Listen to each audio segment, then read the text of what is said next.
तो हेलो दोस्तों, आज हम लाए हैं हिस्ट्री के बहुत ही महत्वपूर्ण टॉप 50 क्वेश्चन जो कि आपके हर एग्जाम में पूछे गए हैं और आपके आने वाले एग्जाम के लिए भी बहुत ही इम्पोर्टेंट है।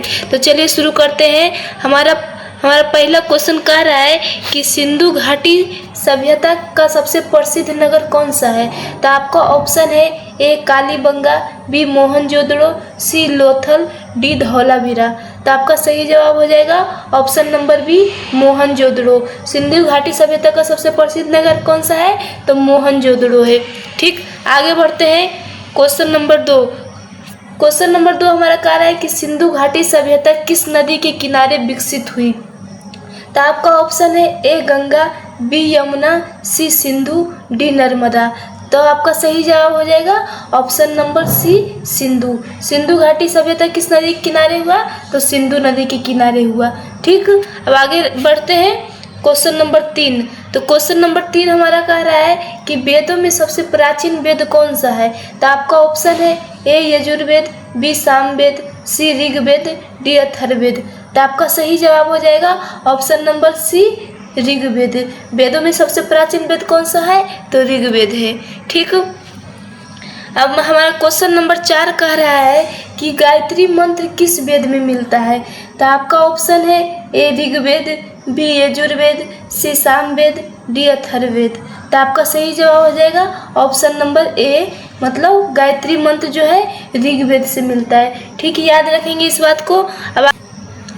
अब आगे बढ़ते हैं क्वेश्चन नंबर 5 की तरफ।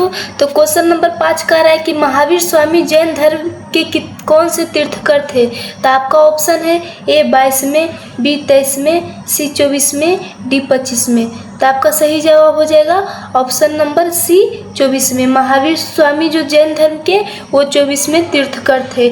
ठीक, अब आगे बढ़ते हैं क्वेश्चन नंबर 6 की तरफ। क्वेश्चन नंबर 6 हमारा कह रहा है कि गौतम बुद्ध को ज्ञान की प्राप्ति कहाँ हुई। तो आपका ऑप्शन है ए सारनाथ, बी बोध गया, सी कुशीनगर, डी राजगीर। तो आपका सही जवाब हो जाएगा ऑप्शन नंबर बी बोध गया। गौतम बुद्ध को ज्ञान की प्राप्ति कहाँ हुई, तो बोध गया में हुई। ठीक, अब आगे बढ़ते हैं। क्वेश्चन नंबर 7 हमारा कह रहा है कि गौतम बुद्ध ने अपना प्रथम उपदेश कहाँ दिया था। तो आपका ऑप्शन है ए बोध गया, बी कुशीनगर, सी सारनाथ, डी वैशाली। तो आपका सही जवाब हो जाएगा ऑप्शन नंबर सी सारनाथ में उन्होंने अपना प्रथम उपदेश दिया था। गौतम बुद्ध ने अपना प्रथम उपदेश कहाँ दिया था, तो सारनाथ में दिया था। और गौतम बुद्ध को ज्ञान की प्राप्ति कहाँ हुई, तो बोध गया में प्राप्ति हुई। ठीक, याद रखेंगे। अब आगे बढ़ते हैं। क्वेश्चन नंबर 8 हमारा कह रहा है कि मौर्य साम्राज्य की स्थापना किसने की। तो आपका ऑप्शन है A Ashoka, B Bindusara, C Chandragupta Maurya, D Harshavardhana. तो आपका सही जवाब हो जाएगा option number C Chandragupta Maurya. Maurya साम्राज्य की स्थापना किसने की, तो चंद्रगुप्त मौर्य ने मौर्य साम्राज्य की स्थापना की। ठीक, अब आगे बढ़ते हैं क्वेश्चन नंबर 9। क्वेश्चन नंबर 9 हमारा कह रहा है कि चाणक्य का दूसरा नाम क्या है। तो आपका ऑप्शन है A Patanjali, B Kautilya, C Kalidasa, D Panini. तो आपका सही जवाब हो जाएगा option number B Kautilya. Chanakya का दूसरा नाम क्या है, तो कौटिल्य है। ठीक, अब क्वेश्चन नंबर 10 हमारा कह रहा है कि अर्थशास्त्र ग्रंथ के लेखक कौन है। अर्थशास्त्र जो है इकोनॉमिक्स, वो ग्रंथ के लेखक कौन है। तो आपका ऑप्शन है ए कालिदास, बी बाणभट्ट, सी कौटिल्य, डी पाणिनि। तो आपका सही जवाब हो जाएगा ऑप्शन नंबर सी कौटिल्य जो है अर्थशास्त्र के ग्रंथ के लेखक है, जो कि चाणक्य है, क्योंकि चाणक्य को ही कौटिल्य कहा गया है। ठीक, याद रखेंगे। अब आगे बढ़ते हैं। क्वेश्चन नंबर 11 हमारा कह रहा है कि अशोक ने कलिंग युद्ध के बाद कौन सा धर्म अपनाया था।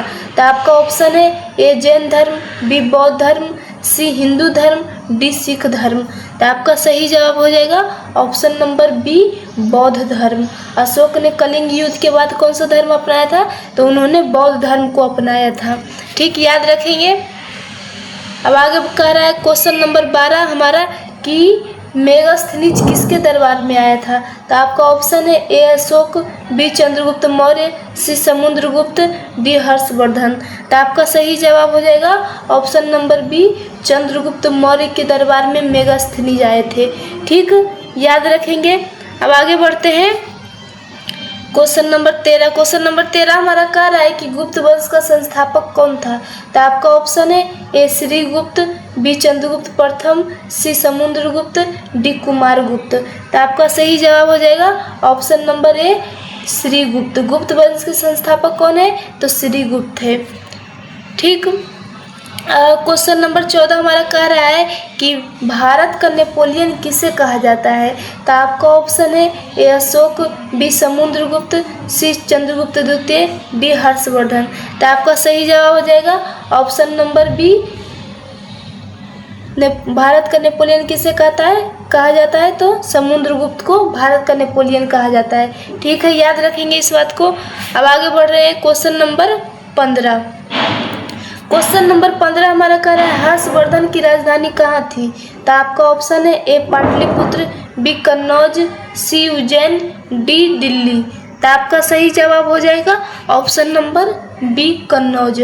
हर्षवर्धन की राजधानी कहाँ थी, तो कन्नौज में हर्षवर्धन की राजधानी थी।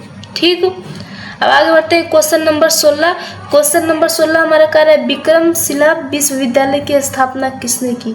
आपका ऑप्शन है A Gopala, B Dharmapala, C Devapala, D Ashoka. तो आपका सही जवाब हो जाएगा option number B Dharmapala. Vikram विश्वविद्यालय की स्थापना धर्मपाल ने की थी। विक्रम विश्वविद्यालय की स्थापना धर्मपाल ने की थी। ठीक। अब आगे बढ़ते हैं क्वेश्चन नंबर 17। क्वेश्चन नंबर 17 हमारा कह रहा है कि भारत पर पहला मुस्लिम आक्रमण किसने किया था। तो आपका ऑप्शन है ए महमूद गजनबी, बी मोहम्मद बिन कासिम, सी मोहम्मद गौरी, डी तैमूर।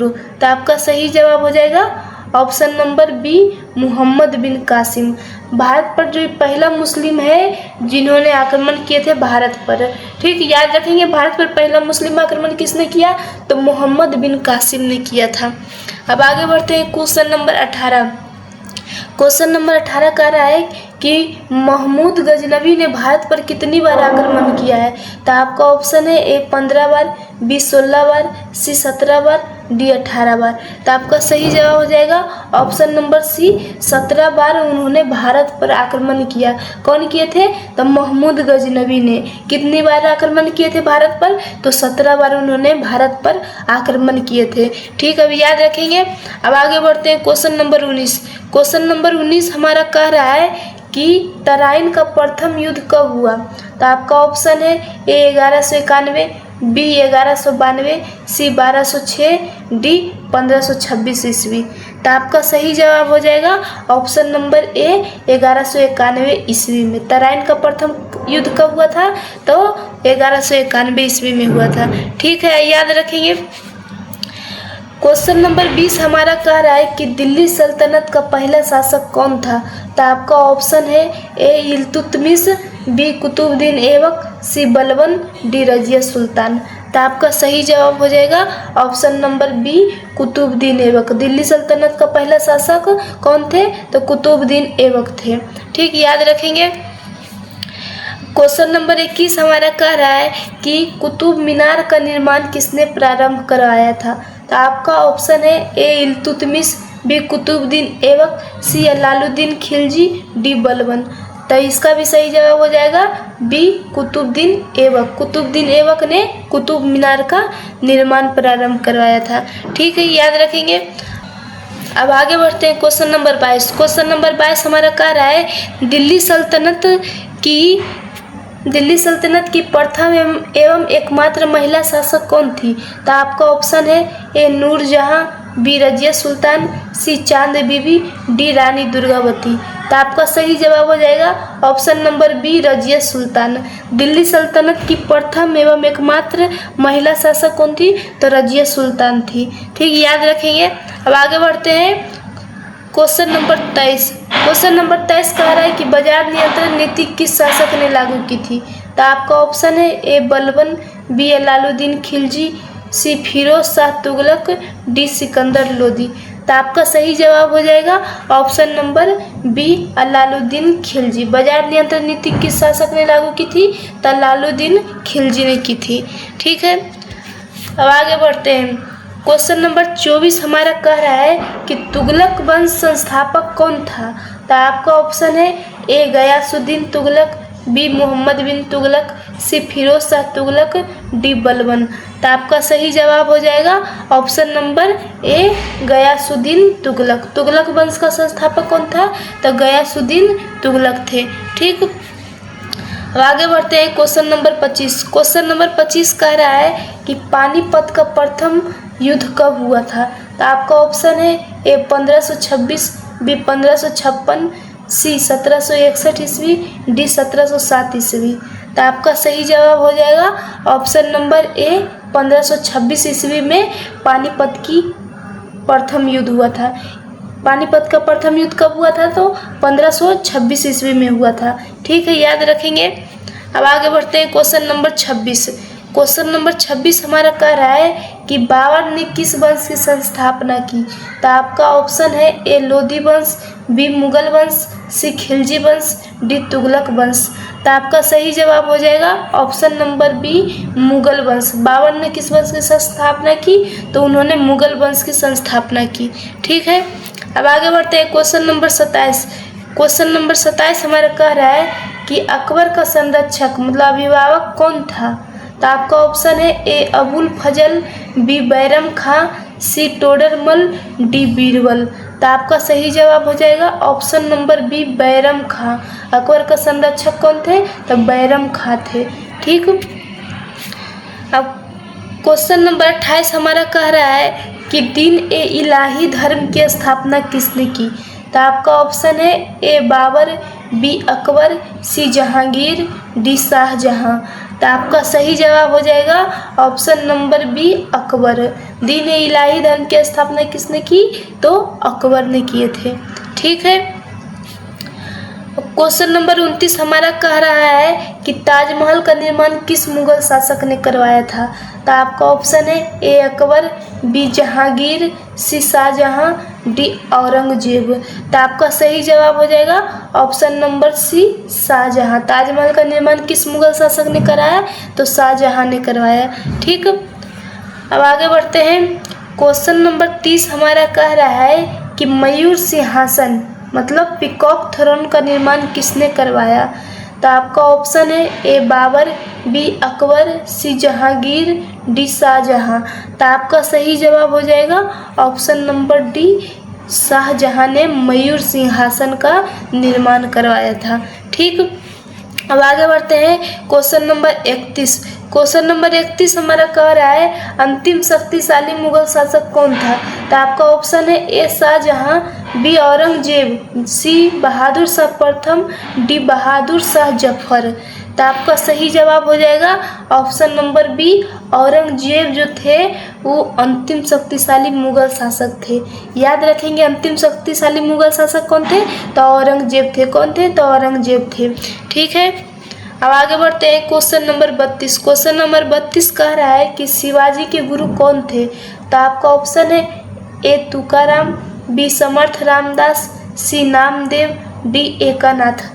तो आपका सही जवाब हो जाएगा option number B Samarth Ramdas. Shivaji के गुरु कौन थे? तो समर्थ रामदास थे। याद रखेंगे शिवाजी के गुरु समर्थ रामदास। ठीक है, क्वेश्चन नंबर 33। क्वेश्चन नंबर 33 हमारा कह रहा है प्लासी का युद्ध कब हुआ? तो आपका ऑप्शन है ए 1756 ईस्वी, बी 1757 ईस्वी, सी 1761 ईस्वी और डी 1764 ईस्वी।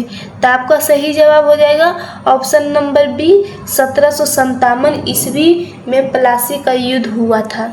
ठीक है, याद रखेंगे प्लासी का युद्ध कब हुआ था? तो 1757 ईस्वी में हुआ था। अब आगे बढ़ते हैं क्वेश्चन नंबर 34। क्वेश्चन नंबर 34 कह रहा है कि बक्सर का युद्ध कब हुआ है? तो आपका ऑप्शन है ए 1757, बी 1764 ईस्वी, सी 1765 ईस्वी, डी 1773 ईस्वी। तो आपका सही जवाब हो जाएगा ऑप्शन नंबर बी 1764 ईस्वी में बक्सर का युद्ध हुआ था। याद रखेंगे प्लासी का युद्ध 1757, प्लासी का युद्ध 1757 और बक्सर का युद्ध 1764। ठीक है, बक्सर का युद्ध 1764 ईस्वी में हुआ था। अब आगे बढ़ते हैं क्वेश्चन नंबर 35। क्वेश्चन नंबर 35 हमारा कह रहा है कि अस्थाई बंदोबस्त परमानेंट सेटलमेंट किसने लागू किया था? तो आपका ऑप्शन है A lord Wellesley, B lord Cornwallis, C lord Dalhousie, D lord Ripon. तो आपका सही जवाब हो जाएगा option number B, lord Cornwallis ने परमानेंट सेटलमेंट लागू किए थे। ठीक है, याद रखेंगे। अस्थाई बंदोबस्त किसने लागू किया था? तो लॉर्ड कॉर्नवालिस। अब आगे बढ़ते हैं। क्वेश्चन नंबर 36 कह रहा है कि सहायक संधि सब्सिडियरी अलायंस का प्रवर्तक कौन था? तो आपका ऑप्शन है A lord Cornwallis, B lord Wellesley, C lord Dalhousie, D lord Curzon. तो आपका सही जवाब हो जाएगा option number B, lord Wellesley. सहायक संधि का प्रवर्तक कौन था? तो लॉर्ड बेलिजली। और परमानेंट सेटलमेंट कौन थे? तो लॉर्ड कॉर्नवालिस थे। ठीक है, याद रखेंगे। अब क्वेश्चन नंबर 37।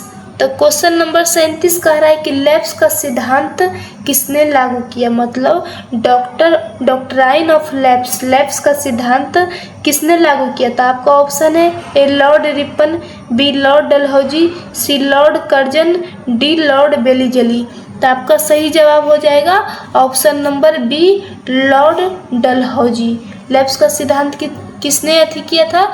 तो लॉर्ड डलहौजी ने। याद रखेंगे, लैप्स का सिद्धांत लॉर्ड डलहौजी ने लागू किए थे। ठीक है।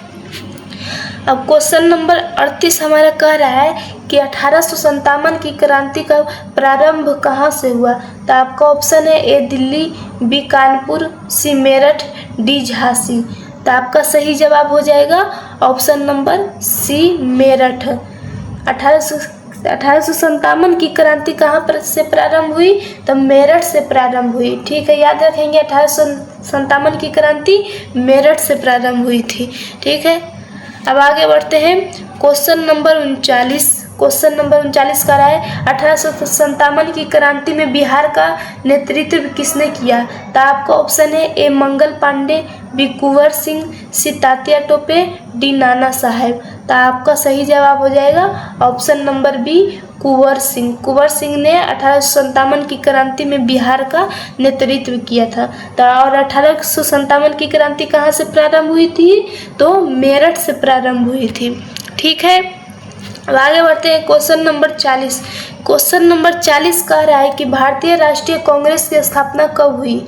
तो आपका ऑप्शन है ए 1885, बी 1887 ईस्वी, सी 1905 ईस्वी, डी 1919 ईस्वी। तो आपका सही जवाब हो जाएगा ऑप्शन नंबर ए, 1885 ईस्वी। 1885 ईस्वी में भारतीय राष्ट्रीय कांग्रेस की स्थापना हुई थी। ठीक है, याद रखेंगे। अब आगे बढ़ते हैं। Question number 41। क्वेश्चन नंबर 41 कह रहा है कि भारत राष्ट्रीय कांग्रेस के प्रथम अध्यक्ष कौन थे? तो आपका ऑप्शन है A O Hume, B WC Banerjee, C Dada Bhai Naoroji, D Gopal Krishna Gokhale. तो आपका सही जवाब हो जाएगा option number B, WC Banerjee. भारतीय राष्ट्रीय कांग्रेस के प्रथम अध्यक्ष कौन थे? तो WC बनर्जी थे। याद रखेंगे, WC बनर्जी थे। भारतीय राष्ट्रीय कांग्रेस के स्थापना किसने का प्रथम अध्यक्ष कौन थे? तो WC बनर्जी। और भारतीय राष्ट्रीय कांग्रेस का गठन कब हुआ था? तो 1885 ईस्वी में हुआ था। याद रखेंगे। Question number 42। क्वेश्चन नंबर 42 कह रहा है कि बंगाल विभाजन कब हुआ था? तो आपका ऑप्शन है ए 1905 ईस्वी, बी 1906 ईस्वी, सी 1911 ईस्वी, डी 1919 ईस्वी। तो आपका सही जवाब हो जाएगा ऑप्शन नंबर ए, 1905 ईस्वी में बंगाल का विभाजन हुआ था। ठीक है, याद रखेंगे। बंगाल का विभाजन कब हुआ था? तो 1905 ईस्वी में बंगाल का विभाजन हुआ था। बंगाल का विभाजन कब हुआ था? तो 1905 ईस्वी में हुआ था। अब आगे बढ़ते हैं। Question number 43। क्वेश्चन नंबर 43 का रहा है असहयोग आंदोलन कब प्रारंभ हुआ? तो आपका ऑप्शन है ए 1919 ईस्वी, बी 1920 ईस्वी, सी 1930 ईस्वी, डी 1942 ईस्वी। तो आपका सही जवाब हो जाएगा ऑप्शन नंबर बी, 1920 ईस्वी में असहयोग आंदोलन प्रारंभ हुआ था। ठीक है, अब आगे बढ़ते हैं। क्वेश्चन नंबर 44 कह रहा है कि दांडी यात्रा नमक सत्याग्रह किस वर्ष शुरू हुई थी। तो आपका ऑप्शन है ए 1929 ईस्वी, बी 1930 ईस्वी, सी 1931 ईस्वी, डी 1942 ईस्वी। तो आपका सही जवाब हो जाएगा ऑप्शन नंबर बी 1930 ईस्वी में दांडी यात्रा का शुरुआत हुई थी। दांडी यात्रा कहाँ हुई थी, कब हुई थी, तो 1930 ईस्वी में हुई थी। और असहयोग आंदोलन कब हुई थी, तो 1920 ईस्वी में हुई थी। याद रखेंगे, असहयोग आंदोलन 1920 ईस्वी में और दांडी यात्रा 1930 ईस्वी में। ठीक है, दोनों किनके द्वारा किया गया था, तो गांधी जी के द्वारा किया गया था। अब आगे बढ़ते हैं क्वेश्चन नंबर 45। क्वेश्चन नंबर 45 कह रहा है कि भारत छोड़ो आंदोलन कब प्रारंभ हुआ। तो आपका ऑप्शन है ए 1930 ईस्वी, बी 1940 ईस्वी, सी 1942 ईस्वी, डी 1946 ईस्वी। तो आपका सही जवाब हो जाएगा ऑप्शन नंबर सी 1942 ईस्वी में भारत छोड़ो का आंदोलन प्रारंभ हुआ था। ठीक है, याद रखेंगे। अब आगे बढ़ते हैं क्वेश्चन नंबर 46। क्वेश्चन नंबर 46 कह रहा है आज़ाद हिंद फौज का पुनर्गठन किसने किया था। तो आपका ऑप्शन है ए महात्मा गांधी, बी सुभाष चंद्र बोस, सी भगत सिंह, डी चंद्रशेखर आज़ाद। तो आपका सही जवाब हो जाएगा option number B Subhash Chandra Bose ji ने आज़ाद हिंद फौज का पुनर्गठन किए थे। ठीक है, याद रखेंगे, आज़ाद हिंद फौज का पुनर्गठन किसने किए थे, तो सुभाष चंद्र बोस ने किए थे। ठीक है, आगे बढ़ते हैं क्वेश्चन नंबर 47। क्वेश्चन नंबर 47 का है जलियांवाला बाग हत्याकांड कब हुआ था। तो आपका ऑप्शन है ए 1919 ईस्वी, बी 1920 ईस्वी, सी 1930 ईस्वी, डी 1942 ईस्वी। तो आपका सही जवाब हो जाएगा ऑप्शन नंबर ए 1919 ईस्वी में जलियांवाला बाग हत्याकांड हुआ था। ठीक है, याद रखेंगे जलियांवाला बाग हत्याकांड कब हुआ था, तो 1919 ईस्वी में हुआ था। अब आगे बढ़ते हैं क्वेश्चन नंबर 48। क्वेश्चन नंबर 48 कह रहा है कि साइमन कमीशन भारत कब आया था। तो आपका ऑप्शन है ए 1919 ईस्वी, बी 1928 ईस्वी, सी 1935 ईस्वी, डी 1942 ईस्वी। तो आपका सही जवाब हो जाएगा ऑप्शन नंबर बी 1928 ईस्वी में साइमन कमीशन भारत आया था। ठीक है, याद रखेंगे साइमन कमीशन भारत कब आया था, तो 1928 ईस्वी में आया था। अब आगे बढ़ते हैं क्वेश्चन नंबर 49। क्वेश्चन नंबर 49 कह रहा है कि क्वेश्चन नंबर 49 कह रहा है पूर्ण स्वराज का प्रस्ताव भारतीय राष्ट्रीय कांग्रेस किस अधिवेशन में पारित किया गया। पूर्ण स्वराज का प्रस्ताव जो है भारतीय राष्ट्रीय कांग्रेस के किस अधिवेशन में पारित किया गया था। तो आपका ऑप्शन है ए 1928 कोलकाता में हुआ था, कि बी 1929 लाहौर में हुआ था, कि सी 1931 कराची में हुआ था, कि डी 1936 लखनऊ में हुआ था। तो आपका सही जवाब हो जाएगा ऑप्शन नंबर बी 1929 में हुआ था और लाहौर में हुआ था। किसके द्वारा किए गए थे, तो जवाहरलाल नेहरू के जी के द्वारा किए गए थे। पूर्ण स्वराज का प्रस्ताव भारतीय राष्ट्रीय कांग्रेस किस अधिवेशन में पारित किया, तो 1929 में किए थे और कहाँ किए थे, लाहौर में किए थे। ठीक है, अब हमारा लास्ट क्वेश्चन नंबर 50 कह रहा है कि भारत स्वतंत्र कब हुआ, हमारा भारत कब स्वतंत्र हुआ। तो आपका ऑप्शन है ए 15 अगस्त 1947, बी 26 जनवरी 1950, सी 26 नवंबर 1949, डी 9 अगस्त 1942। तो आपका सही जवाब हो जाएगा ऑप्शन नंबर ए 15 अगस्त 1947 को हमारा भारत आज़ाद हुआ था। तो ठीक है दोस्तों, अगर वीडियो अच्छी लगे तो वीडियो को लाइक और चैनल को ज़रूर सब्सक्राइब करें और अपने दोस्तों के साथ ज़रूर शेयर करें। तब तक के लिए धन्यवाद।